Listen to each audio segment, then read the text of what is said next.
Beyond the Clef is presented by Director's Choice.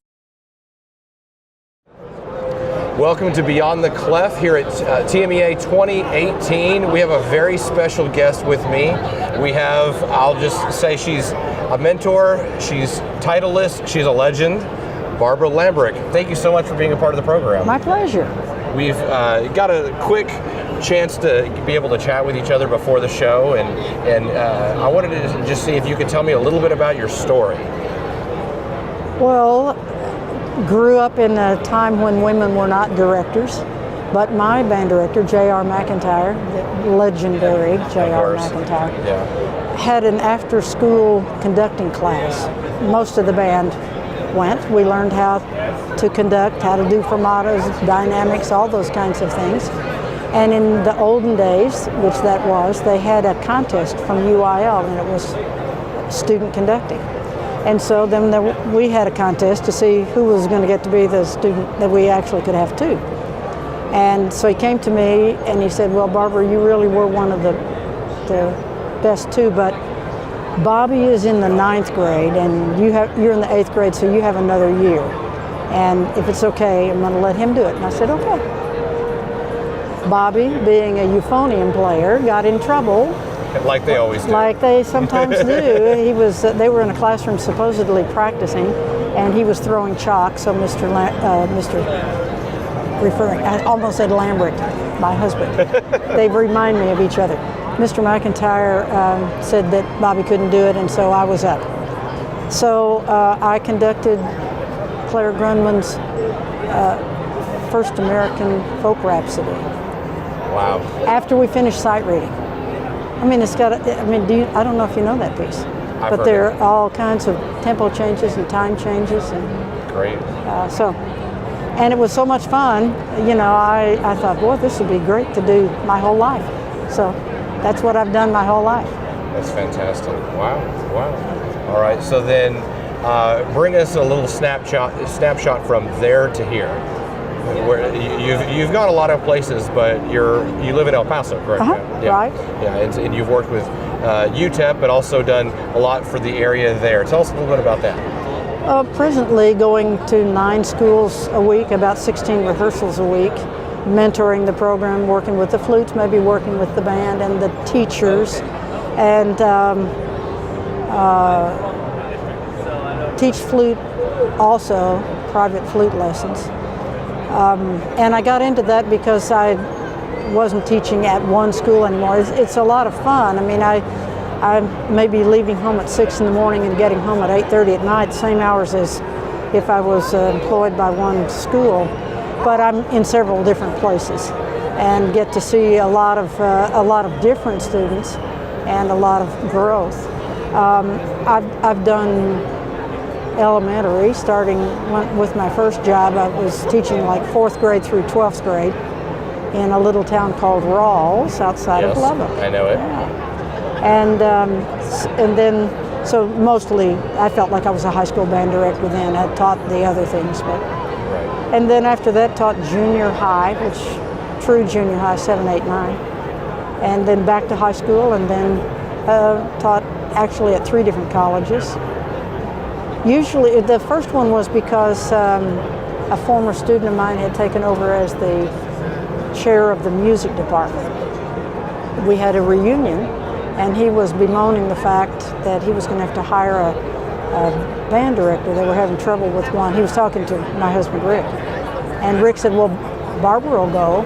So that's how I got there the first time. And worked for University of Mary Hardin-Baylor a couple of years as first the assistant director and marching director, and second as the director of bands. Then I said, I need to go home. So went back to El Paso, and then Lon changed jobs, Lon Chaffin, and became the chair of the music department at New Mexico State, and called me in the summer and said, are you sitting down? And I went, what is this? Well, I need a band director. So I took over the marching band at New Mexico State University, which was a lot of fun. And then did music ed and student teachers. And I was saying to you before we started, I feel like my role is as a teacher always, maybe with teenagers in front of me, or maybe with teachers who are younger, less experienced, then I can maybe give them some pointers, some suggestions, some don't do this because I did that and it didn't work out. Yeah, I really love that when we were talking just off camera a little while ago that you did say that as a teacher you feel like you're not just teaching students that are K through 12, high school, middle school students, but you're really a teacher of teachers now too, and a mentor. And I think getting older has given me a little flexibility or a feeling like I'm just going to say it. Before I would not comment to anybody if I thought they could maybe approach a problem differently unless they asked. But now I'm going, what the heck? I'm just going to say it, and if they don't like it, they don't have to do it. Yeah. But I have become more opinionated, I think, That's fantastic. The older I've gotten. Yeah. That's fantastic. So. Well, you tell me a little bit about the things that maybe you would say to the new teacher, to the young directors out there. What are some of the experience that you think, or the things that you? I think at some point you had talked about there were 25 things that you came up with a list of. Can you give us a snapshot, a couple of those? Probably can't remember them. Old age. This is going. I would say to a young teacher, don't be afraid to invest yourself and work hard, and don't expect to go home early. I mean. It is a time-consuming profession. The business of making music with young students in particular, they need us a lot, and we have to be really willing to give to them time-wise. And I would say, expect to spend time at the band room. And hopefully you're married to or have a relationship with somebody who understands that. I've been lucky enough to be married to a band director, actually 2 different ones. And the first one passed away when our son was in high school. But they both understood, and in fact, sometimes Rick and I just pass each other, may not see each other for days because he left early, and then I was in bed when he got home, and I left before he got up, those sorts of things. But of course, you're referring to Rick Lambrecht, who's also a legend, and more of a legend than I am. I'll be really honest with you. Well, and actually, he did teach at the Tech Band Camp at one point, didn't he? Yes. For quite a while. Right. And of course, I already knew that because he was my band director at Tech Band Camp. His last year, I was in his band. I used to go to his rehearsals and sit and watch and take notes. He's really great too. Yeah. You'll have to tell him about our little adventure here, and then maybe he'll come on the Sure. program too. I bet he would. Would love to. He's pretty busy today. Of course. Well, so tell us a little bit about. You were mentioning J.R. McIntyre. Yeah. Do you have an interesting story or a tidbit you'd like to talk about him? I have a lot of stories about Mr. McIntyre. I had him 5 of the 6 years that I was in public school, and he probably had more influence over my life than any other person other than my parents probably. And I told somebody the other day, I don't know how he taught me rhythm. I just know that I understand it, and I really missed the boat because I never asked him, how did you do that? But I was in the 7th grade in the 9th grade band, and I have no remembrance of what chair, somewhere down the line, making very little contribution in this probably 100-piece band. We were to meet at school at 4:30. It was 4 o'clock, and I'm running around the house. I can't find my band shoes. We had uniforms, real uniforms and white band shoes. And my mom said, well, I guess you can't go. And I said, I have to go. He needs me. Now, I don't know how he got that across to me, that I was important, and he needed me there for us to have a good day. So, and I can probably count on one hand the number of compliments that he gave me. Because the only way we knew that if he was working on something that we were not doing well, the only way we knew we got it right was he quit working on it and went to something else. He never, there were no attaboys from him, really. So I started trying to teach like that, and and being a strict and a strong disciplinarian. Pardon me. But I finally found my voice. I had to teach a little differently, and that's the other thing I would say is you have to find how you're going to be able to talk to students and to make them fall in love with music. And so that when they're as old as I am, they're still playing their instruments. I do an adult band in the summers. These people all own Airstream trailers. And at one time we figured the average age of the band was about 73. And this included a few teenage grandchildren that were part of it. We had a 92-year-old tenor sax player that started his career at the age of 14 on the radio playing the tenor sax. And those people loved music. It was like teaching a middle school band. The trumpets were always talking to each other and never listening to me. And so when it's time to start, they're going like, where are we? Had that problem last week. Yes. And so part of the problem was they would take their hearing aids out and they couldn't hear. So I had to get a microphone and talk on the microphone so that they could hear and have a little chat with the trumpets to say, please, I'm giving some information and you're going to need this information if you can wait and chat later. So just like public school, they never change. Yeah, they definitely don't. So tell us, for new teachers that are coming into the profession, we talked a little bit about some of your advice, but what are some of the things you're seeing with young band directors, young teachers, and what are some of the things that maybe you'd like to say, hey, you need to change this, and how your attitude is? You talk about working hard and stuff like that. I was in Anthony Maeo's clinic this morning, and he was talking about a student who had shown a lot of talent in conducting. And then about 5 years later, he went to the elementary school where this young man was teaching, and he walked in and he saw the start of the rehearsal, and then the guy is conducting like this and counting off 2 or 3 measures before they start, and he said, expect more of that. They can watch. They don't have to have all of that. They can learn how to come in like a real band, even if they're young. And so I would say, have high expectations, and be nice about those expectations. And you can laugh when they goof up or something like that. They're kids, but that they are capable of so much, and they are learning to be musicians. And I think that we can expect great things from them. If we don't, they won't deliver. And if we do, some will, and some will be a lot better than they were before. So I would say that. You had mentioned beforehand that you're a member of the Women Band Directors Association. Did I get that correct?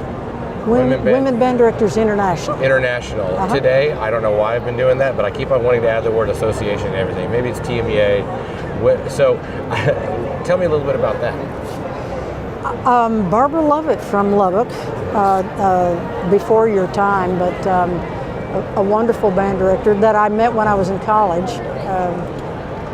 My band director, Mr. McIntyre, when I told him I wanted to be a band director, he said, well, women aren't band directors, and you'll have 2 strikes against you before you start. So I decided not to be until I met Barbara Lovett and Kathy Phillips. And I went home and I said, well, I respect you, and I know you told me that I couldn't really do this, but I'm going to do it anyway. And to his credit, he said, I'm sorry I ever told you that. I should never have said that to you. But anyway, Barbara Lovett was a band director in the Lubbock area. And where were we going with this? Women band directors. I was just loving to listen to you. She was one of the founding members of that association.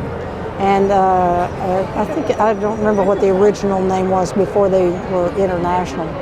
But there were several, in those days there weren't very many women, and they felt like they had unique problems. And most of them were mothers, had children to take care of, and that usually a dad who was a band director didn't take care of the kids, so that they wanted to talk to other women about how do you manage this, and there was a certain amount of prejudice against women in the 50s, I guess, in Texas at any rate. I remember that Kathy Phillips said that if she put her full name, Catherine Elizabeth Phillips, on the job application, she never got a call. But if she put K.E. Phillips, she might get they'd look at her, what she had done, and might want her to come. Interesting. Yeah. So they formed this group, and Barbara asked me to join, and I did. And I was regular and then irregular in belonging. I found myself busy doing other things sometimes, but I always enjoyed the fellowship and met some wonderful people from all over the United States, and now Canada too. So that's how I got started in it. That's fantastic. Well, Paula Kreider's in that. I mean, I'm sorry? Paula Kreider is a member of that. Well, I have to get a little selfish for a second. Okay. Let's forget that we're recording this. I'm having problems with we're flutes. doing what? We're recording? Yeah, exactly. Okay. I'm having problems with the flutes. Let's talk about flute tuning. Oh my goodness. We can talk about a lot of things, but Yeah, let's get something specific in there. Well, what do you think the key to flute tuning is? good sound. Good sound? Okay. Yeah, Tell if me you're more making about a that. good sound, you're probably getting the airstream to the right place. The things that happen with flutes, especially with young ones, two things happen. They either blow too much across the head joint, and so it's real airy and real bright and real sharp, and or they curl up. Sometimes they get scared when they're playing, and they do this. The head comes down, the air gets cut off here. The airstream goes down, pitch goes down with the airstream. It also happens they push really hard with their left hand. And if you're playing a really nice sound and then you push against your lip, the pitch dives. So I almost hear more flat playing than sharp playing, because directors people have pretty much worked with that upper register and focusing the airstream down a little bit. But it's really difficult. Private students of mine do that, and I just have to go, turn the flute. Sometimes it's really difficult. They hold it so tightly in their hands, and you can look at their fingers and you see this white there. There's too much pressure. So they need to not grasp the instrument so tightly, relax their fingers, and I say to young players, I want to see your neck when you're playing. And that way they can't do that number, ducking the head so much. They're so lucky. They have those tuners, and I love the one that makes the green smiley face, tonal energy, and they like that, Sure. They're aiming for that. I like when the update came and the smiley face gets bigger the longer you play. I know. I That's just fantastic. saw And then the mouth that. opens up. Yeah, terrific, terrific. That's feedback, Yeah, absolutely. Instant Positive feedback. Yeah. Right. Well, there's so many things we can A couple of other things. The flute. Okay, since we're fluting. Yeah, that's great. This right shoulder, the arms got to come more forward. They play like this. When I grew up, there were 3 people on one music stand because we couldn't copy music. So we had played like this over the back of the chair and behind each other. And now each child has their own music stand in many band rooms. And so they can have really good hand position. They need to keep their fingers closed. This is true for all those instruments, Teach them to be more relaxed, and their fingers should hover over the home key about 1/4 of an inch away. So that's going to solve a lot of problems. And if they just pick up their right hand, put the flute right there, or like this. But they play this way, tension here, tension back here, and tension is your enemy. And I love the Olympics coming on right now. because I say, watch those athletes. You know, they're relaxed. They have to be relaxed to be able to really perform, and we as musicians have to be relaxed. I don't know if I'm going 85 miles down the luge if I'm going to think relaxed. I think the opposite of that. Yeah. No, you're absolutely right. That's a great. Well, the same thing with tonguing. You can't get tense and do anything really fast. It's like trying to run and stomp your feet at the same time. Impossible. So if they can be relaxed and comfortable when they're playing, other things for young teachers to look for is position. The body position, the hand position, head, all of those things really are important. And the things that we work on in the first year, sometimes the posture and all of that stuff, my posture is terrible, I apologize, old person. But if they can, you need to mention those things in your advanced band. And when I was teaching at both colleges, I would walk around and remind people to straighten that spine and get the rib cage up off of the lungs so that they could get a good breath. I mean, I firmly believe that those things affect adversely, if it's bad posture, your sound and your ability to play well. So I'm encouraging really good posture, really good hand position, really good face, and you should not give up on making their face be what it should be. Don't let them, those flute players, smile and stretch, because then they'll get that thin, bright, sharp sound. And my husband teaches horn at UTEP, and kids will come with this terrible embouchure, and here they are, they're a music major in college, but he just says, to play the horn, we must change that. And they do, they bite the bullet and do it. But sometimes I think, you know, we go like, well, he's made first chair all region, I'm not gonna mess with it. Well, maybe that's as high as he'll ever go unless you set him up correctly. So those beginning teachers are really important. The setup is really important. I just want to get out of the way and have you keep on going. We can sit here for an hour and talk about all these things. Well, those I really feel strongly about that. Absolutely. And you know, if they're taught well when they're really young and they're getting a good airflow and they're making a beautiful sound on their instrument and they understand tonguing, and they can double tongue in a beginning class. They can play the chromatic scale. There's a 6th grade flute class that I work with once a week, and we play from low C to high B flat and back down.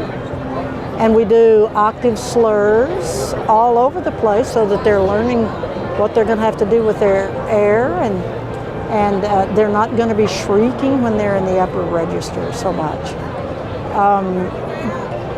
They can do a whole lot more than you think, but you don't have to work out of a book.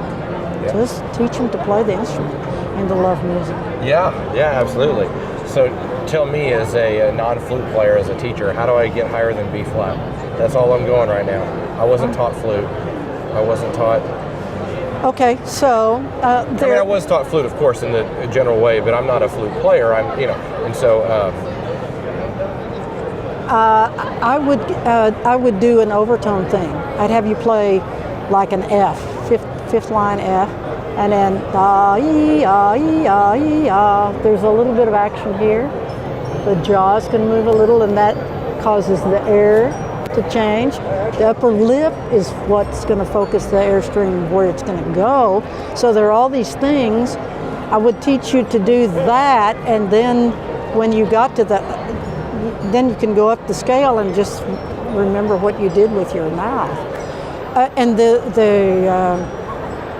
octave slurs that I do them with every 6th, 7th, and 8th grader, and even start the high school kids the first part of the year doing them, where they start on low E and they work chromatically up to C sharp. All of those notes have the same fingering, E to E, F to F, F sharp to F sharp. And so they're learning what they have to do to make that octave work. Recently, with the beginning flute class, I'm working with them. They can play those high notes, but they don't recognize them. And so I'm making them look at the high D. They know this D. Or look at the high one that's a D, that's where it lives on above the staff, and then doing not lip slurs, but slurs where they're changing fingerings. I'll let you know in another couple of months if that's working, helping them remember when they see that note what the fingering is. I've never had this trouble until the last 3 years, or maybe I just didn't know I had this trouble. When they're writing the note names on the music, there's a problem. Right. So I find it comforting, and I'm sure many of our viewers do, that again, a legend is going through these things and learning, like you said, going through the last 3 years. There's new things and adapting your teaching. That's really, again, comforting. Right, and I feel like I'm in the trenches, down there with the little ones, and I can, if I'm working with them all the way along, by the time they're in high school, I don't have to talk to them about sound, and they play pretty well in tune, and they've done the chromatic scale up in the upper register a lot, so they're a lot more facile up there. The schools that I go to that I'm not working with the younger ones, the first time I see them, they might be a freshman. It's a totally different story. Because so few people take lessons, private lessons in El Paso, just our economy. But so I'm really working harder to make my job easier when they get a little older, if I'm working with the younger ones. But the things that I'm working with the little ones, I have a kid here in the All-State band, and we do some of the very same things in her lessons that I'm doing with the sixth graders. So we never stop some of those things. Congratulations, those two. Yeah, she's very excited. Well, we are excited to have you on our program, and we're definitely going to have to get you to come out. Just talking in that half hour that we've gotten to speak to each other, I should have been writing a list of topics that we could have. I know entire sessions on. We really appreciate you sharing your knowledge with us and taking the time on this TMEA to come see us. Glad to talk to you about anything at any time. Sure. Okay? All right. Thanks for joining us on Beyond the Clef.